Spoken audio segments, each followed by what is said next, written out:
Hi everyone, let's take up one more quant-based puzzle. This time it is going to be LOD3 puzzle. So in CAT exam you can definitely expect some puzzle, and if you know the right approach then you can definitely try solving it even if it's a difficult puzzle. So let's look at the question and then you can give a try and then you can watch the solution that I have provided. Before we go ahead guys, don't forget to hit the like button and do share it with all your friends. So here is a puzzle. Pune Public School conducted an exam of 5 subjects. The subject names are given and the table gives a partial information about the marks scored by 5 students. The marks scored by students in each subject were only among 10, 11, 12, 15, 16, 17, 18, 19. तो हर एक student के marks इनमें से ही कुछ है. फिर आगे बताया है कि हर एक स्टूडेंट ने अलग अलग सब्जेक्ट में अलग अलग मार्क्स स्कोर किए हैं एंड एक पर्टिकुलर सब्जेक्ट में भी हर एक स्टूडेंट का अलग अलग मार्क है. तो मतलब एक स्टूडेंट के सारे स्कोर अलग अलग है, मतलब 5 सब्जेक्ट के स्कोर अलग अलग है और एक सब्जेक्ट में भी पांचों स्टूडेंट्स के मार्क्स अलग अलग है. तो ये चीज़ का आपको ध्यान रखना है. फिर आपको एक चीज़ बताइए, the cells highlighted in yellow colour denote the top 3 students in each subject and the top 3 scores for each student.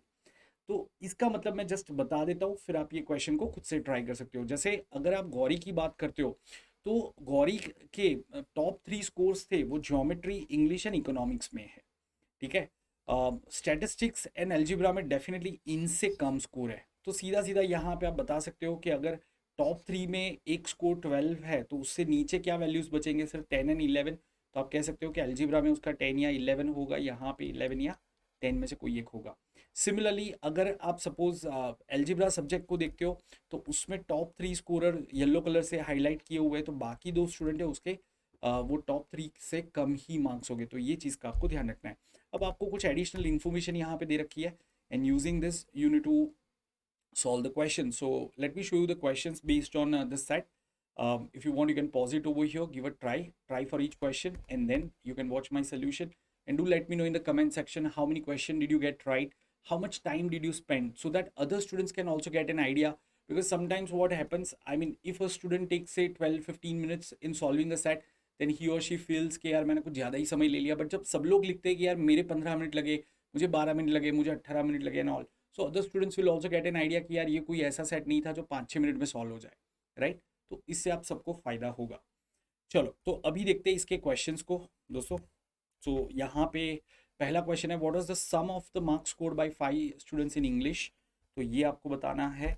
फिर दूसरा क्वेश्चन है, which of the following option represents the correct order of the sum of the scores of 5 students in all the subjects in an increasing order. तो ये भी आपको बताना है. अब देखो ऐसे क्वेश्चन जब आते हैं ना तो यहाँ पे आप थोड़ा सा डेटा को चेक कर सकते हो और एक दो ऑप्शन आप एलिमिनेट कर सकते हो. तो आप जरा ट्राई करना है इसका. ठीक है, आपको पता चलेगा कि कौन सा ऑप्शन एलिमिनेट हो जाता है. What is Swati score in statistics. तो स्वाति का स्टैटिस्टिक्स में कितना है एंड कुछ और यहाँ पे एडिशनल डेटा दिया है, उसके हिसाब से आपको बताना है कि कितने स्टूडेंट्स के रैंक चेंज नहीं होंगे, सेम रहेंगे. ठीक है, तो आप ये क्वेश्चन को ट्राई करो और अब हम देखते हैं इसका सोल्यूशन. तो चलो समझते हैं कि ये सेट को कैसे सॉल्व करना था. अच्छा, उससे पहले एक चीज़ बता देता हूँ कि इसको मैंने टेलीग्राम ग्रुप पे भी रख दिया है इसका पीडीएफ, तो आप उधर से भी पीडीएफ डाउनलोड करके सॉल्व करके फिर वीडियो देख सकते हो. एंड टेलीग्राम ग्रुप अगर आपने अब तक ज्वाइन नहीं किया है तो ये रहा उसका क्यूआर कोड, डिस्क्रिप्शन में लिंक भी मिल जाएगा, उसको ज़रूर से चेक करना. और इस यूआरएल से आप मेरे सारे वीडियोज़ को एक्सेस कर सकते हो. जल्दी इस पर जो पिछले जो वीडियोज़ मैंने कंडक्ट किए वो अपडेट हो जाएंगे. ठीक है. And yes guys, Unacademy also offers plus an iconic subscription. तो आप चाहो तो आप ये सब्सक्रिप्शन के भी जा सकते हो, so that you can get more support, more preparation. Don't forget to use my code charton whenever you go for that. Okay, तो अब देखते हैं इसका सोल्यूशन कि भाई इसमें करना क्या है. तो जैसा कि हमें पता है कि टॉप 3 जो स्कोर्स है स्टूडेंट्स के या फिर कोई सब्जेक्ट में टॉप 3 स्कोरर है वो येलो कलर से हाईलाइट किए है. तो हम जल्दी से बाकी के जो वाइट सेल वाले वैल्यूज़ है जहाँ पे भी पता चल सकते हैं वो लिख सकते हैं. जैसे फॉर एग्जांपल गौरी का हमें पता है one of the top score is 12. तो मतलब बाकी ज्योमेट्री और इंग्लिश में डेफिनेटली 12 से ज़्यादा ही होगा. क्यों? क्योंकि 12 से नीचे सिर्फ दो ही वैल्यू है और हमें दो सेल में ये वैल्यू डालनी होगी. तो यहाँ पे कहने से गौरी का अलजेब्रा में 10 या 11 होगा और स्टैटिस्टिक्स में 11 या 12 होगा, सॉरी 11 या 10 होगा. क्या ये समझ में आ रहा है? तो बॉटम मोस्ट स्कोर्स आपके कौन से बच गए? अगर आपका एक टॉप स्कोर 12 है तो उससे कम दो स्कोर कौन से आ गए? सिर्फ 10 और 11 ही आ सकता है. सिमिलरली आप कह सकते हो कि एल्जिब्रा में स्टूडेंट्स के तीन टॉप स्टूडेंट्स के स्कोर में एक लोवेस्ट स्कोर 12 है, तो जो बाकी के दो स्टूडेंट्स हैं उसके स्कोर 10 या 11 ही होने चाहिए। ठीक है, सिमिलरली आप और कहाँ पे कह सकते हो, इकोनॉमिक्स में कह सकते हो कि यहाँ पे 10 या 11 ही होना चाहिए, है ना। यहाँ पे भी आप वर्षा का देख सकते हो कि एक score, one of the top score is 12, तो बाकी के सब्जेक्ट के स्कोर 10 या 11 ही होने चाहिए, राइट। इसके अलावा हम और नहीं बता सकते, ठीक है, ओके। अब यहाँ पे हमें एक बहुत ही इंटरेस्टिंग पॉइंट दिया हुआ है और यही चीज़ें आपको एग्जाम में ऑब्जर्व करनी होगी। जैसे ये पॉइंट को देखो, Shilpa score 7 marks, 7 more marks in statistics than the marks scored by Swati in geometry. ठीक है, स्वाति ने ज्योमेट्री में जो स्कोर किया है उससे शिल्पा ने 7 मार्क्स ज़्यादा स्कोर किया है। ठीक है, क्या स्वाति ज्योमेट्री में 11 मार्क्स स्कोर कर सकती है? नहीं कर सकती। क्यों? क्योंकि उसका, स्वाति का ज्योमेट्री का स्कोर टॉप 3 में आता है। उसके स्वाति के जो 3 स्कोर्स है उसमें ज्योमेट्री का स्कोर उसका येलो कलर से हाईलाइट है, मतलब टॉप 3 में आता है। तो कहने से इसका मिनिमम वैल्यू यहाँ पे 12 ही हो सकता है, और इससे 7 ज़्यादा वैल्यू क्या होगा, 19 ही हो सकता है। हमारे पास 19 से बड़ा तो कोई वैल्यू है ही नहीं।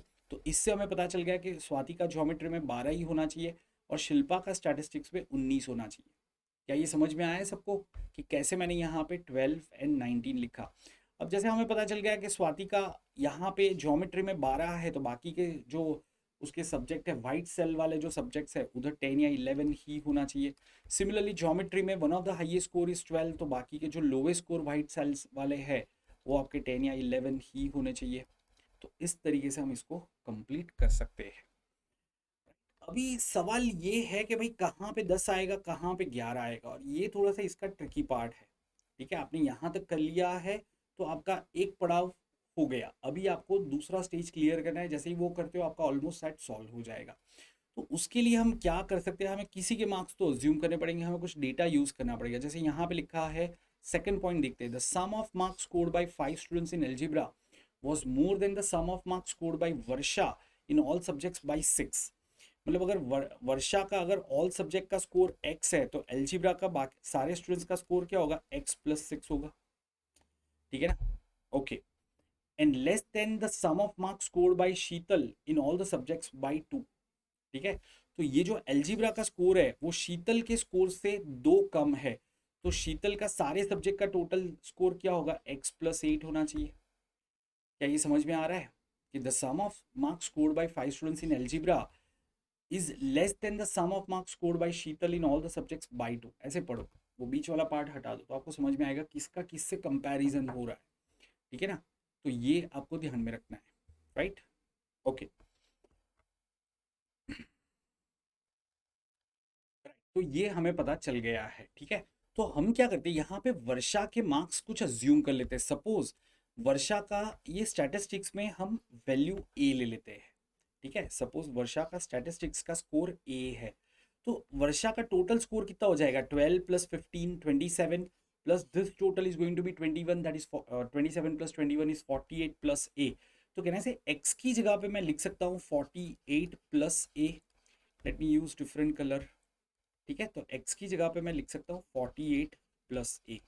तो x+6 की जगह पे क्या आ जाएगा, 54 प्लस ए, और यहाँ पे कितना आ जाएगा, 56 प्लस ए। क्या ये सबको समझ में आ रहा है, राइट, ओके।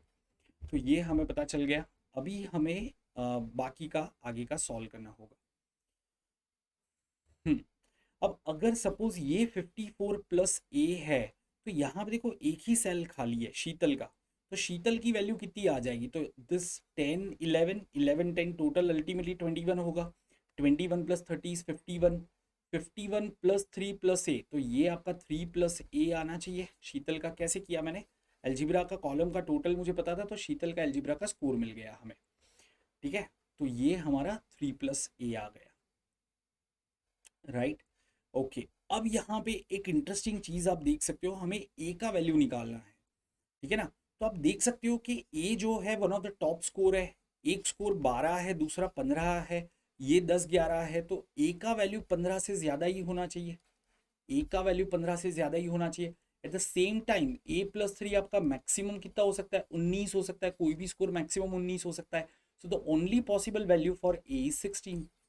तो बस ये अगर आपने देख लिया तो आपका काम हो गया। तो यहाँ पे एक ही जगह पे हम लिख सकते हैं 16, ठीक है। तो ये कितना हो जाएगा हमारा 48 plus A is going to be 64, ये हमारा हो जाएगा 72, ये हमारा आ जाएगा 70, ठीक है। यहाँ पे आ जाएगा 19 स्कोर।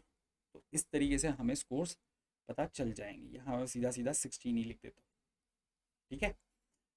तो ये हमें पता चल गया। ओके, अब यहाँ पे बहुत ही इंटरेस्टिंग पॉइंट है, ये देखो शीतल का स्कोर देखना, ठीक है। शीतल पे नज़र बनाए रखो सब। तो शीतल का हमारा स्कोर 72 लाना है हमें। शायद यहाँ से हमें कुछ क्लू मिलेगा कि 10-11 की गुत्थी पूरी सुलझ जाएगी शायद। तो अभी देखो दो पॉसिबिलिटी है। अगर मैं यहाँ पे 10 लेता हूँ तो 19 प्लस 10 कितना होगा 29, प्लस 16 कितना हो जाएगा 45, प्लस 12 कितना हो जाएगा 57, 57 प्लस 15 करेंगे तो कितना आ जाएगा 72। तो ये पॉसिबल है। अगर मैं यहाँ पे 10 लेता हूँ तो यहाँ पे 15 आएगा। अगर मैं यहाँ पे 11 लेता हूँ तो डेफिनेटली यहाँ पे 14 आना चाहिए। पर क्या 14 हमारे पास स्कोर है? नहीं है। तो कैन आई से the only possibility over here is 10 and the only possible value over here is 15। तो अगर यहाँ पे 10 आ गया तो कहने से यहाँ पे 11 होना चाहिए, ये 11 होना चाहिए, क्योंकि एक कॉलम में या एक रो में दो वैल्यू सेम नहीं हो सकते। अब ये शिल्पा की रो देखो, ये 11 है तो वापस यहाँ पे 10 आ जाना चाहिए। ये 10 है तो इकोनॉमिक्स में यहाँ पे 11 आ जाना चाहिए। Are you able to see this? Similarly अगर यहाँ पे 11 आ गया तो यहाँ पे 10 आ जाएगा, तो वापस यहाँ पे 11 आ जाएगा। पूरा एक डोमिनो इफेक्ट आपको देखने को मिल रहा है। यहाँ पे 11 आ गया तो यहाँ पे 10 आ जाएगा और यहाँ पे 11 आ जाएगा। अगर यहाँ पे 11 आ गया तो वापस यहाँ पे 10 आ जाएगा एंड ऑलमोस्ट आपका पूरा सेट सॉल्व हो गया, ठीक है। तो आपको इस तरीके से ऐसे क्वेश्चन को टैकल करना चाहिए। अभी कुछ और वैल्यूज़ बाकी है जो कि हमें आराम से पता चल जाएंगे, क्यों कुछ और डेटा दिया है एंड जो बाकी के वैल्यूज़ बचे वो हम लिख भी सकते हैं, ठीक है ना। तो चलो देखते हैं इसको, बाकी का सेट कंप्लीट करते हैं। The sum of marks scored by 5 students in English was equal to the sum of marks scored by 5 students in statistics. तो इंग्लिश का जो स्कोर है वही स्टैटिस्टिक्स का स्कोर होना चाहिए। ओके, अब पहले तो हम स्टैटिस्टिक्स का स्कोर करते हैं क्योंकि इंग्लिश में हमारे पास ज़्यादा वैल्यू नहीं है। हमें पता है यहाँ पे 12, 15, 17, 18, 19 ऐसे कुछ वैल्यू आ सकते हैं, ठीक है। तो स्टैटिस्टिक्स का हमारा टोटल क्या हो रहा है? सपोज मैं यहाँ पे x ले लेता हूँ, तो 10 plus 19 29 plus 12 41 plus 16 57, 57 plus x हो जाएगा ये, ठीक है। अच्छा, x का वैल्यू डेफिनेटली आपका क्या होगा? 12 से तो ज़्यादा ही होगा। तो x का वैल्यू मैं मिनिमम कितना ले सकता हूँ? 15 ले सकता हूँ, ठीक है ना। x का वैल्यू मैं 15 ले सकता हूँ। तो अगर मैं x का वैल्यू 15 ले लेता हूँ, 57 प्लस 15 कर लेता हूँ, तो ये कितना हो जाएगा? 72, राइट। ओके, तो ये हमारा 72 हो जाएगा। अगर मैं x का वैल्यू कुछ ज़्यादा लेता हूँ, जैसे मैंने 16 ले लिया, तो 73 हो जाएगा एंड सो फोर्थ। अब हमें कहा है कि इंग्लिश का भी टोटल हमें इतना ही लाना है, मतलब अगर ये 72 है तो यहाँ पे भी हमें 72 ही लाना होगा, ठीक है। 29, राइट, 29, 12, 41, 57, करेक्ट। ओके, चलो तो अभी यहाँ पे क्या हम 72 ला सकते हैं वो देखते हैं। तो ये टोटल हमारा कितना है? 16 प्लस 11 27 प्लस 10 37 टोटल है। और 72 लाने के लिए हमें क्या लगेगा? यहाँ पे कितना ऐड करना पड़ेगा? 35 ऐड करना पड़ेगा, 35 ऐड करना पड़ेगा, ठीक है। अब 35 में कैसे ले सकता हूँ? 16 एंड 19 का टोटल मेरा 35 हो सकता है, ठीक है। 19 यहाँ पे आ चुका है तो मैं उल्टा कर देता हूँ, यहाँ पे 19 यहाँ पे 16 रख सकता हूँ। तो ये एक पॉसिबिलिटी है। अब अगर मैं x का वैल्यू बढ़ाता हूँ, ठीक है ना, जैसे ही मैंने सपोज x का वैल्यू यहाँ पे सपोज कर दिया मैंने, अगर मैं 15 की जगह पे 16 ले लेता हूँ तो ये 73 हो जाएगा, ठीक है ना। और 73 के लिए हमें क्या करना पड़ेगा? यहाँ पे 36 लगेगा, तो 19 प्लस 17 36 हो सकता है। तो यहाँ पे हम 17 ले सकते हैं क्या? अच्छा, एक और चीज़ है ना, 16 तो आ ही नहीं सकता क्योंकि 16 तो यहाँ पे ऑलरेडी यूज्ड है। तो दोस्तों ये पॉसिबिलिटी तो चली गई। अच्छा, 17 18 आप ले सकते हो, ठीक है। एक तो 17 18 कर सकते थे आप, जस्ट अ मोमेंट, तो 35 हम कैसे कर सकते हैं, 17 18 करके भी कर सकते हैं। 18 यहाँ पे आ चुका है तो 17 यहाँ पे, 18 यहाँ पे, वैसे 35 कर सकते हैं। ओके। हम्म। या और अगर मैंने x का वैल्यू अभी 16 कर दिया और हमें अगर 36 लाना है, तो हमें क्या करना पड़ेगा, 18 18 36 तो कर नहीं सकते, 17 19 हम 36 कर सकते हैं, तो यहाँ पे 19 भी ले सकते हैं। तो यहाँ पे दो पॉसिबिलिटी बन रही है, डेफिनेटली इससे बड़ा तो नहीं होगा क्योंकि 18 यहाँ पे आ चुका है।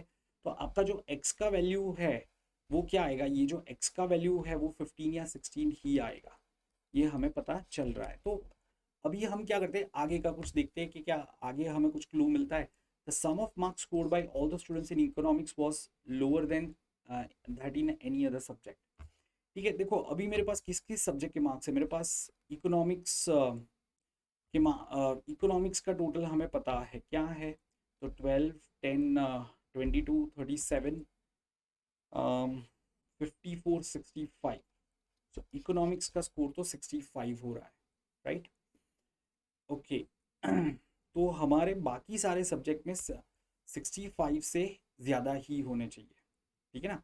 अब ज्योमेट्री का अगर मैं देखता हूँ तो क्या आएगा, उससे हमें पता चलेगा। देखो 11 + 10 21 + 12 33 48, 48 यहाँ पे हो गया है और 65 से ज़्यादा लाना है, तो हमें यहाँ पे क्या लेना पड़ेगा, 18 या 19 ही लेना पड़ेगा। Do you all agree everyone? तो इससे आपको पता चला कि आपको यहाँ पे 18 या 19 ही लेना पड़ेगा। तो ये दो चीज़ें यहाँ पे आपको क्लियर करनी कि क्या आएगा वैल्यूज, राइट। तो दोस्तों यहाँ पे एक चीज़ हम देख सकते हैं कि 16 तो x का वैल्यू हो ही नहीं सकता, क्यों, क्योंकि यहाँ पे ऑलरेडी 16 आ चुका है। तो x कैन नॉट बी 16, तो only possibility for x is 15। अगर वहाँ पे 15 है तो हमें यहाँ पे 35 लगेगा। 35 हमारा कैसे हो सकता है, सिर्फ 18 17 हो सकता है, तो यहाँ पे हमारा स्कोर 19 आ जाएगा और ये पूरा हमारा टेबल कंप्लीट हो गया। तो हमें सब स्टूडेंट्स के स्कोर यहाँ पे मिल गए, ठीक है। अब इस क्वेश्चन के आंसर देख लेते हैं जल्दी से कि क्या आंसर आने चाहिए। तो जो फर्स्ट क्वेश्चन है उसका आपका 72 आ जाएगा, सिंपल सा हमने अभी देखा। फिर जो ये क्वेश्चन है, which of the following option represents the correct order of sum of scores of 5 students, तो इसमें ऑप्शन सी आ जाएगा। जो थर्ड क्वेश्चन है, what is Swati score in statistics, तो हमें पता है स्वाति का 15 आया था स्टैटिस्टिक्स में। एंड जो फोर्थ क्वेश्चन है, as per the new norm laid by the government the 3 subjects with the highest score are considered for calculating the total score of a candidate. How many of the given 5 students would retain their ranks in the new system? तो दोस्तों हमने जो system देखा था उसमें first rank किसका था, शिल्पा का था, सबसे ज़्यादा स्कोर शिल्पा का था, फिर शीतल का था, ठीक है, फिर थर्ड पे गौरी थी, and so and so fourth पे स्वाति, एंड फिफ्थ पे वर्षा। कुछ इस तरीके से हमारा था। अब अगर मैं टॉप 3 भी देखता हूँ ना, तो भी ये रैंक एज इट इज ही रहेंगे, मतलब पांचों स्टूडेंट्स के रैंक अपनी जगह पे ही रहेंगे, किसी का रैंक चेंज नहीं होगा। तो आंसर 5 आना चाहिए, 5 स्टूडेंट्स के रैंक चेंज नहीं होंगे। तो इस क्वेश्चन का आंसर जो है वो आपका ऑप्शन डी आना चाहिए था।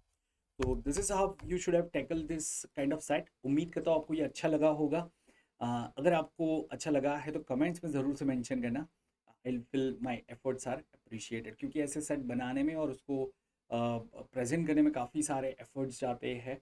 तो जब भी मैं लाता हूँ अच्छे कुछ सेट्स लेके आता हूँ, तो हर रोज़ आपको ऐसे सेट्स मिलते रहेंगे, उसको ज़रूर से सॉल्व करना, काफ़ी फ़ायदा होगा आपको अपनी कैट प्रिपरेशन में। उसके अलावा मैं ज्योमेट्री के वीडियोस जल्दी ही रिलीज़ करूँगा, तो उसको भी ज़रूर से देखना और मेरे पास्ट वीडियो भी ज़रूर से देखना। थैंक यू दोस्तों, see you in the next video.